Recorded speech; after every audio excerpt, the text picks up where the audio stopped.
55 வருஷமா இந்த நம்பிக்கையில் இருக்கேன். இந்த ஹாஸ்பிட்டலில் ஒன்றும் சுகாதாரமும் சரியாக இல்லை. டாக்டருங்களும் 13 டாக்டருக்கு 3 டாக்டர் இருக்காங்க. சேவியருங்க 4 பேருக்கு 2 பேர் தான் இருக்காங்க. சீப்பு இருக்க 4 பேருக்கு ஆளே கிடையாது. ஒரே ஒரு ஆள் நீலாவதி மட்டும்தான் இருக்காங்க.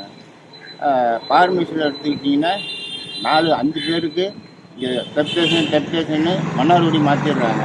இந்த ஹாஸ்பிட்டலில் ஒன்றுமே ஒரு எழுப்புதலே இல்லை. அடிக்கடி டாக்டர் அம்மா இந்த பக்கம்தான் பார்க்கறதுல போல இருக்குது. இங்கே கழிவு நீர் ரோட்டில் கசிஞ்சு வந்துக்கிட்டே இருக்குது. மக்களுக்கு சுகாதாரம் இல்லை. ஒரு போதிய வசதி இங்கே டாக்டர் வசதி இல்லை, கம்பவுண்டர் வசதி இல்லை.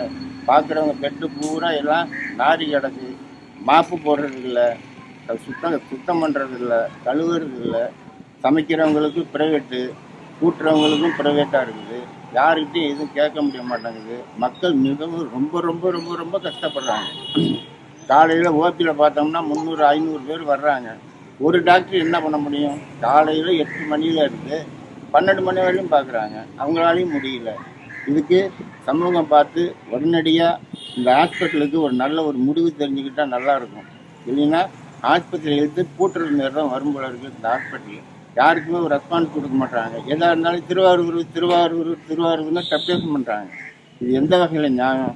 இது சமூகம் தலை கூர்ந்து இதை கேட்டு உடனடியாக இது நடவடிக்கை எடுக்கிற மாதிரி கேட்டுக்கொள்கிறேன். பிளே ஸ்டோர் மற்றும் ஆப் ஸ்டோரில் இருந்து பாலிமர் செயலியை QR கோடு மூலம் பதிவிறக்கம் செய்யுங்கள். செய்திகளை உடனுக்குடன் பெறுங்கள்.